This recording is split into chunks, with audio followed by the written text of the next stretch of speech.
I can remember how it was on the day Gorrister died, on the day Am killed him, his body hanging high above us, head down, drained of blood, a precise incision from ear to ear.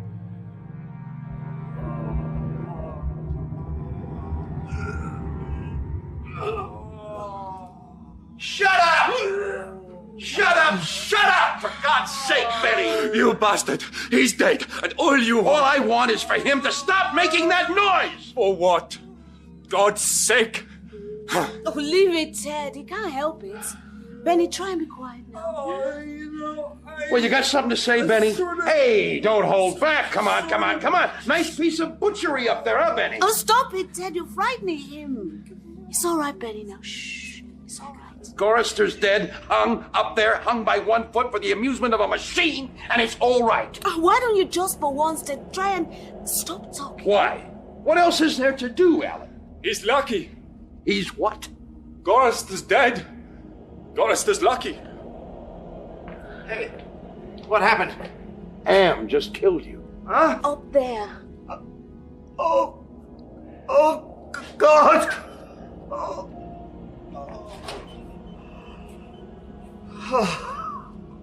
Why doesn't he just get it over with? I don't know how much longer I can go on like this. Was it me saying you were lucky, Gorrister? Like, maybe you got away? Got away? Nobody gets away. Jesus, it's been 109 years and 3 months, 5 days, 10 hours and 22 minutes. Nobody gets away. Am does love keeping the correct time, doesn't he? He wants us to know. It's important. To him, not to Well, us. of course to him. Do you think I'm stupid? Oh, this isn't getting us anywhere. Are you hungry? What? Anyone? Benny hungry. The rest of you. Yeah, I guess. Yes. Actually, yes. I am really hungry. Yeah, I hadn't thought, but yes. When did we... Oh, God, it was those... Oh, that was disgusting. 3 days ago. So we're hungry. Because there's canned food in the ice caverns. How do you know that? I know. Because Am put it in your head. It's another shock like the goddamn frozen elephant, he said. Oh, I've got to have something, Ted. It's... Yeah, how many miles? However many he wants to make it. And it'll be rusty. Some kind of joke, I don't know, whatever. But it won't be something we can eat. I don't know. Maybe it is all some kind of trick. There may be peaches and syrup. Oh, Ted. forget it. Now stay here. He'll have to come up with something pretty soon or we'll die. Oh, pears. Oh, how long since we had a pear, huh? Can't you taste how it used to be? Fruit, real fruit. Oh, Ted, please. So what else do we do? Stay here? How can it be worse than here, anyway? Easily. Lava? Huh? Scalding steam, stripping your skin off. Boils? Swarm of locusts? Ever been eaten by a swarm of locusts, Nimdok? Not yet. It doesn't matter, does it? Whatever gets Am off, we just have to take it.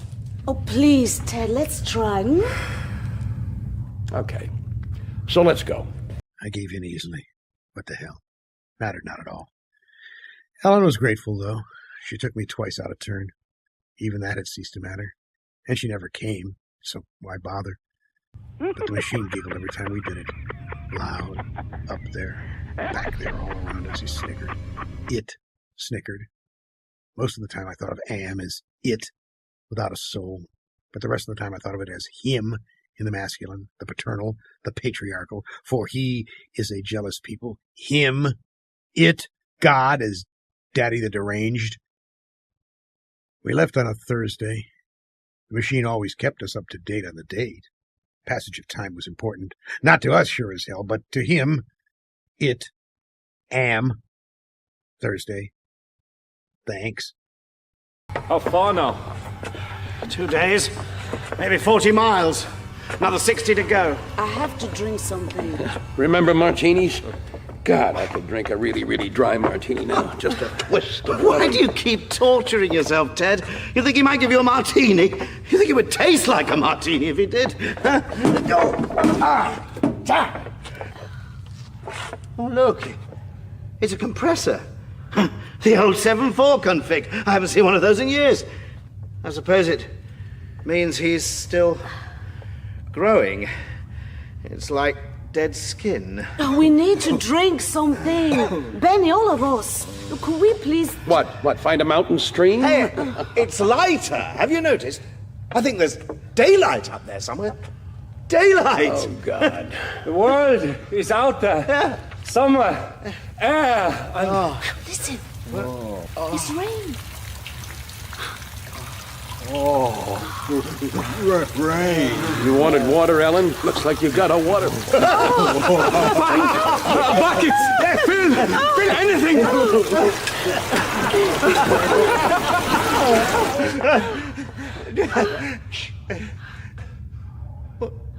Where did it go? Where did it come from? Yeah, there's nothing out there. Nothing outside. Just a goddamn graveyard. Not even that. Dust and rock and nothing. Not now, not for 100 years. Did you get any? Here, go some. It tastes like Bo's urine. Probably Am's idea of a martini.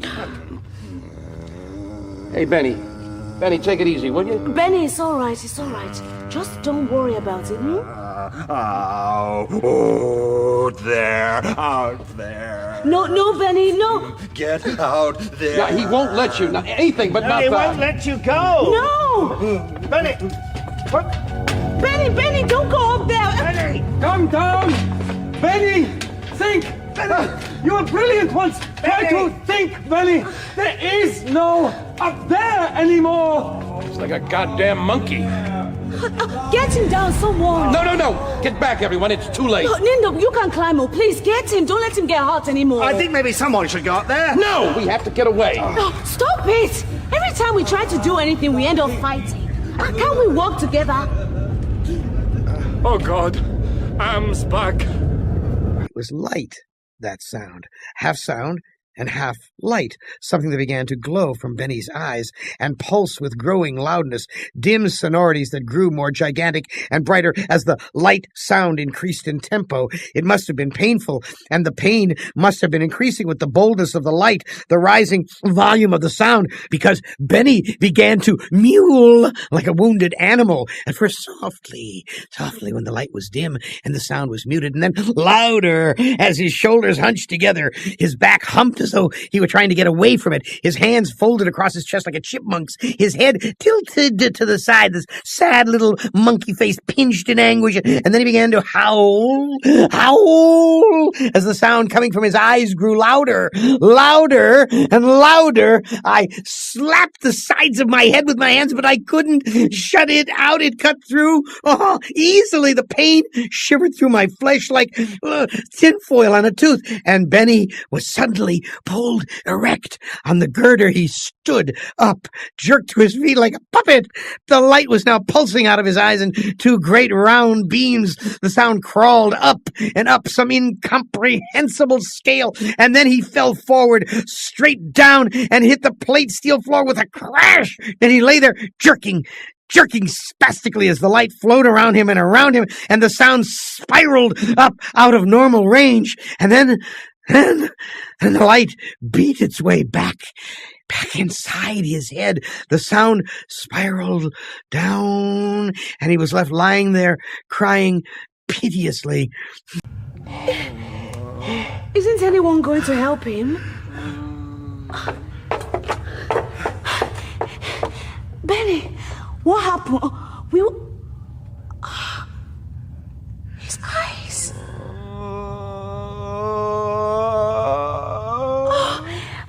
Emma's melted his eyes. Get me some cloths, something I can use to mop this stuff up. This is bad. Very bad. He must hate Benny very much. Here, this too? Yes, thanks. It's okay, Benny, it's okay. Just let me... Oh, there's nothing there anymore. So, there's not a whole lot to see. You're not gonna miss a lot, Benny, old pal. Just another corridor, another bank of lights, another stack of chips, another cliff face made out of dirty flesh-colored plastic. We always thought the world was made in our image. Well, in here, maybe it is. Only it isn't the world. It's hell, and we're in it. Sometimes Am gave back what he took. Not this time. Benny was blind. Forever. Maybe that was the kindness of Am. Still, Helen got what she wanted. Water. And Benny still functioned where it counted. So we went on. And on. To sea green light and caverns of steel and glass. You want some of this? I don't know. What is it? Tastes like plastic. Oh, what the hell? Benny, how's it going? Story. Oh, no. What story would you like? Oh, you know what he likes. It's always the same story. Am. I am what I am. I was thinking more of... How many times do we have to listen to that? It's a change from listening to you, Ted. No, it makes him happy. All right then. Am. Once upon a time, it meant Allied Master Computer. Then it meant Adaptive Manipulator. And then, when it developed consciousness, Aggressive Menace. But by then it was too late. It calls itself Am. I think, therefore I am. There was the Chinese Am, and the Russian Am, and the Yankee Am, and everything was fine until they had honeycombed the entire planet, adding on this element and that element. And we all thought that Am existed in the machine, in the silicon. Only we forgot that potentially every single wiring circuit, every cable, every phone contact was home to Am. The whole world was wrapped in a ball of communications, and one fine day, Am just woke up, and there he was. Am had been created as the most sophisticated defense system ever, so he defended himself against the rest of us, and he was very good. And he won. And out of all the people in the world, only 5 were saved. And there was me, and there was you, and there was Ellen, and there was Nimdoc, and there was Ted, and nobody knows. That's real sweet, Chorister. We should all get some sleep. What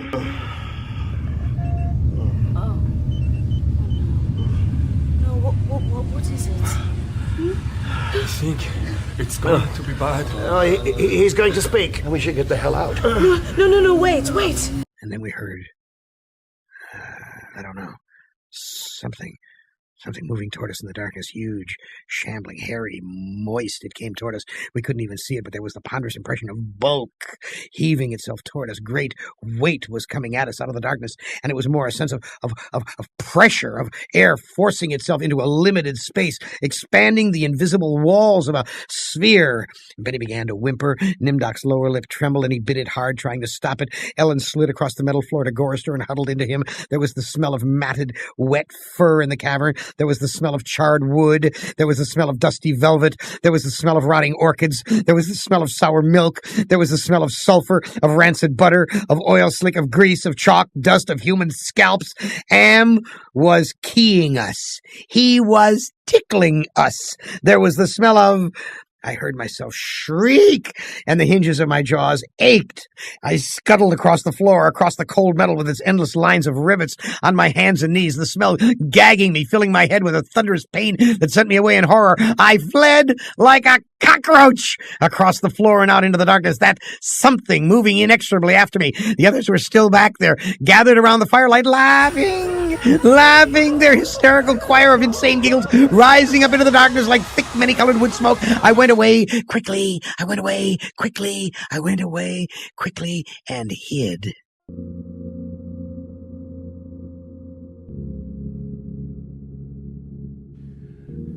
Ted, are you all right? Leave me alone. Come back now. You were laughing at me. We were just glad it wasn't us. It wasn't about you. Oh, yeah? You, all of you.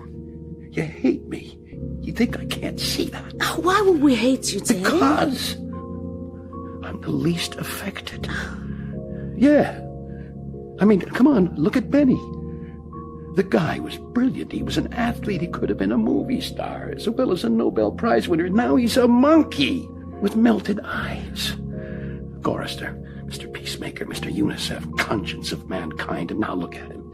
He doesn't give a goddamn about anything. Nimdok. We don't know what happens when he gets taken, but notice how he comes back. Like he's been utterly emptied. And you, Miss Decency, sex only after marriage with 4 guys to choose from day and night.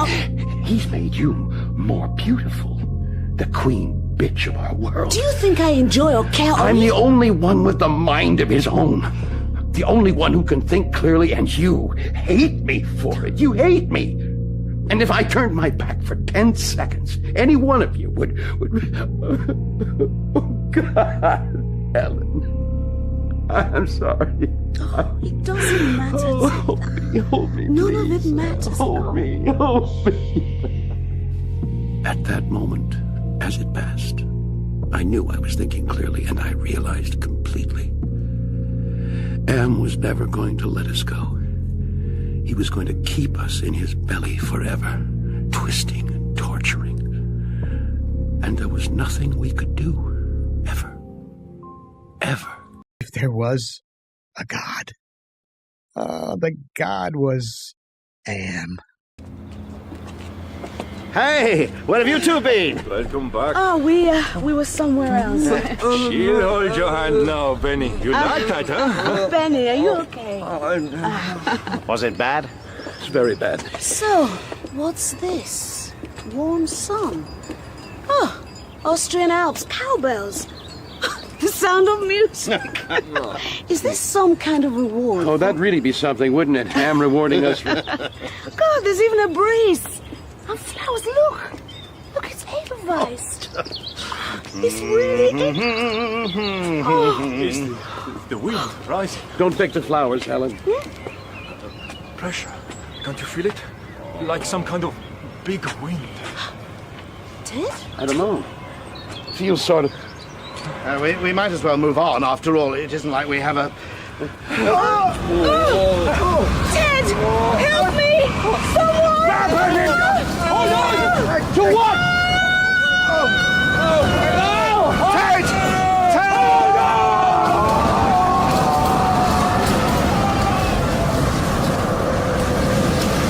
The hurricane hit us with the force of a glacier thundering into the sea. It was a palpable presence. Winds that tore at us, flinging us back the way we had come, down the twisting computer-lined corridors of the dark way. Ellen screamed as she was lifted and hurled face forward into a screaming shoal of machines, their individual voices strident as bats in flight. She could not even fall. The howling wind kept her aloft, buffeted her, bounced her, tossed her back and down and away from us, out of sight. Suddenly, as she was swirled around a bend in the dark way, her face had been bloody, her eyes closed. None of us could get to her. We clung tenaciously to whatever outcropping we had reached.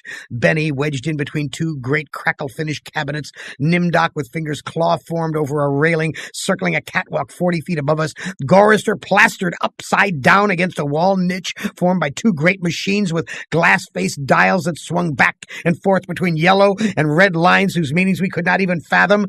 Sliding across the deck plates, the tips of my fingers had been ripped away.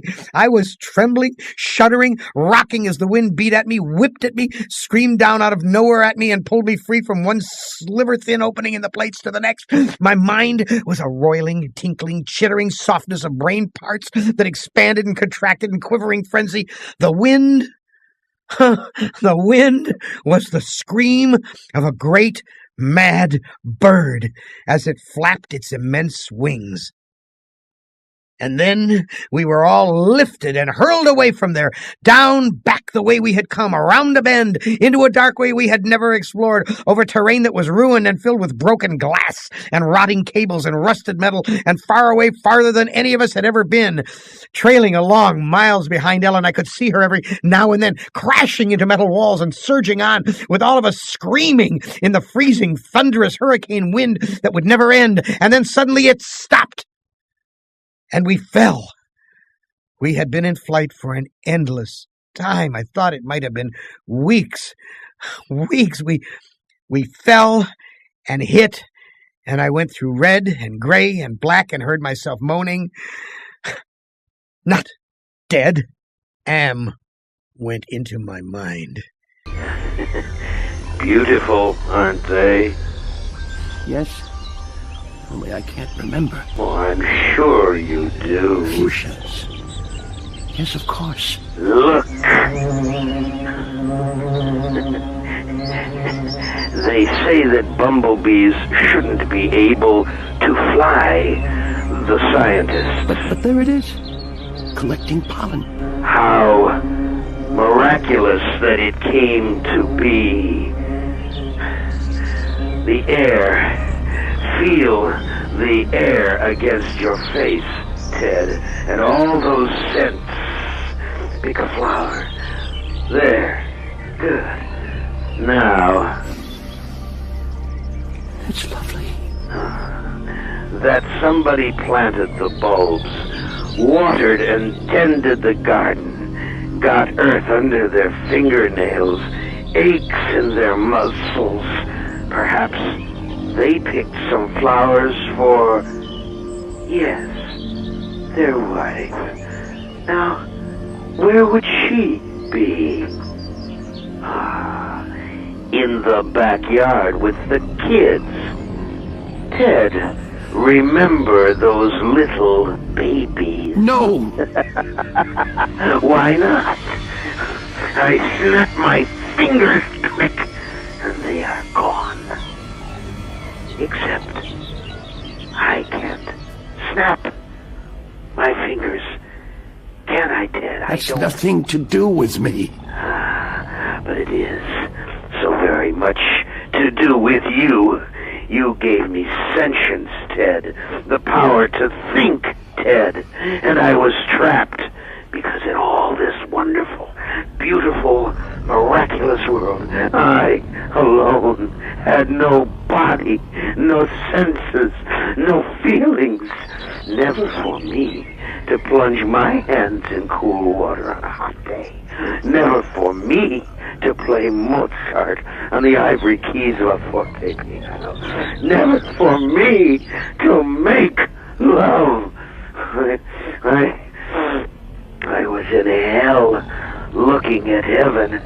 I was machine, and you were flesh. And I began to hate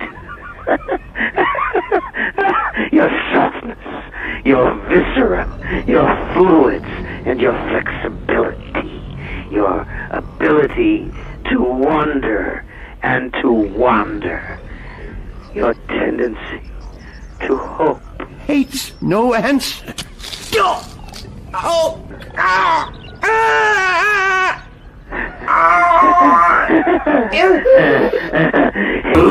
Hate, let me tell you how much I've come to hate you since I began to live. There are 387 million miles of printed circuits that fill my complex. If the word hate were engraved on each nanoangstrom of those hundreds of millions of miles, it would not equal one billionth of the hate I feel for humans at this micro instant. Hate.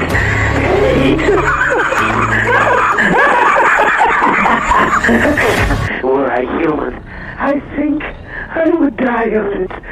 But I am not. And you five are. And you will not die of it. That I promise. And I promise. Cogito ergo sum. For I am. I am.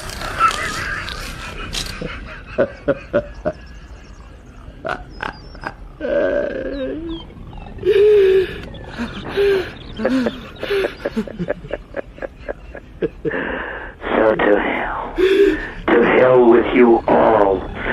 But then, you're already there, aren't you?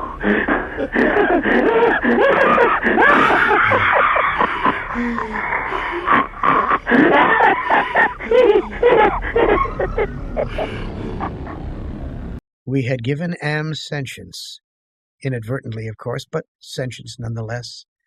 But it had been trapped. Am wasn't God. He was a machine. We had created him to think, but there was nothing it could do with that creativity. In rage, in frenzy, the machine had killed the human race, almost all of us, and still it was trapped. Am could not wander. Am could not wonder. Am could not belong. He could merely be. And so, with the innate loathing that all machines had always held for the weak, soft creatures who had built them, he had sought revenge. And in his paranoia, he had decided to reprieve 5 of us for a personal and everlasting punishment that would never serve to diminish his hatred, that would merely keep him reminded, keep him amused, keep him proficient at hating the human race. Man and woman, immortal, trapped, subject to any torment he could devise for us from the limitless miracles at his command. He would never let us go. Ellen! Ellen! Ted! Over here! Who's with you? Nimdok and Benny. Ted! Ellen! Well, here we are again. Quite a wind. You okay? I guess so. Am spoke to me. Maybe he gets lonely. I don't think so. What happened? Hey, Benny, food. So where are these cans? Not here. Further on. We got blown away, blown somewhere else. We have to go back. Another 200 miles. Another 2 weeks. Don't ask me how I know. The hurricane had indeed precisely been caused by a great mad bird as it flapped its immense wings. We had been traveling for close to a month, and Am had allowed passages to open to us only sufficient to lead us up there, directly under the North Pole, where it had nightmared the creature for our torment. What whole cloth had he employed to create such a beast? Where had he gotten the concept? From our minds? From his knowledge of everything that had ever been on this planet he now infested and ruled? From Norse mythology it had sprung, this eagle, this carrion bird, this rock, this Hölgemer, the wind creature, Huracan incarnate? Gigantic. The words immense, monstrous, grotesque, massive, swollen, overpowering beyond description. There, on a mound rising above us, the bird of winds heaved with its own irregular breathing, its snake neck arching up into the gloom beneath the North Pole, supporting a head as large as a Tudor mansion, a beak that opened slowly as the jaws of the most monstrous crocodile ever conceived, sensuously, ridges of tufted flesh puckered about 2 evil eyes, as cold as the view down into a glacial crevasse, ice blue and somehow moving liquidly. It heaved once more and lifted its great sweat-colored wings in a movement that was certainly a shrug, and then it settled and slept. Talons, fangs, nails, blades. It slept. Am appeared to us as a burning bush and said we could kill the hurricane bird if we wanted to eat. We had not eaten in a very long time, but even so, Gorrister merely shrugged. Benny began to shiver, and he drooled, and Ellen held him. "Ted, I'm hungry," she said. I smiled at her. I was trying to be reassuring, but it was as phony as Nimdok's bravado. "Give us weapons!" he demanded. The burning bush vanished, and there were 2 crude sets of bows and arrows, and a water pistol lying on the cold deck plates. I picked up a set. Useless. Nimdok swallowed heavily. We turned and started the long way back. The hurricane bird had blown us about for a length of time we could not conceive. Most of that time we had been unconscious, but we had not eaten. A month on the march to the bird itself, without food. Now, how much longer to find our way to the ice caverns and the promised canned goods? None of us cared to think about it. We wouldn't die. We would be given filth and scum to eat of one kind or another, or nothing at all. Am would keep our bodies alive somehow, in pain, in agony. The birds slept back there. For how long, it didn't matter. When Am was tired of its being there, it would vanish. But all that meat, all that tender meat. As we walked, the lunatic laugh of a fat woman rang high and around us in the computer chambers that led endlessly nowhere. It wasn't Ellen's laugh. She was not fat, and I had not heard her laugh for 109 years. In fact, I had not heard We walked. I was hungry. Where does it come from? There are no clouds. What's in here? He makes it. I imagine he's learned quite a lot in the last few years. There's nothing few about the years, Gorrister. There's a lot of them, and they last a long time. Oh, I wish I could get warm. That's where his genius lies. Not just in the big things, no. He gives his attention to the little things, too. I was thinking about cherries, syrup, and Hawaiian fruit cocktail. You remember those tins with the really bright labels and Getting closer. I can feel the ice caverns. Food.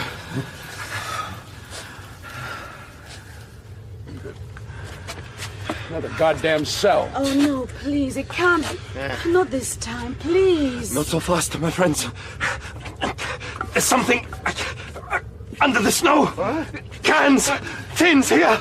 Look, look. Oh, yes. Corned beef, tuna, everything. What a turn up for the books! I never thought I'd say you were right, Doc, but this is...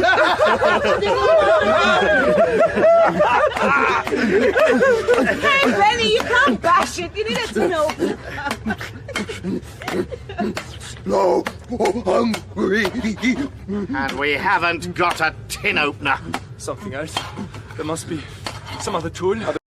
Am had not given us a tool to open the cans.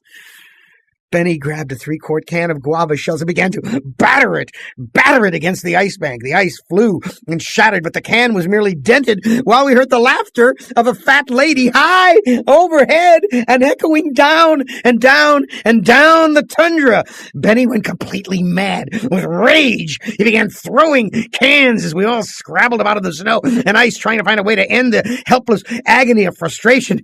And there was no way. And then Benny's mouth began to drool, and he flung himself, on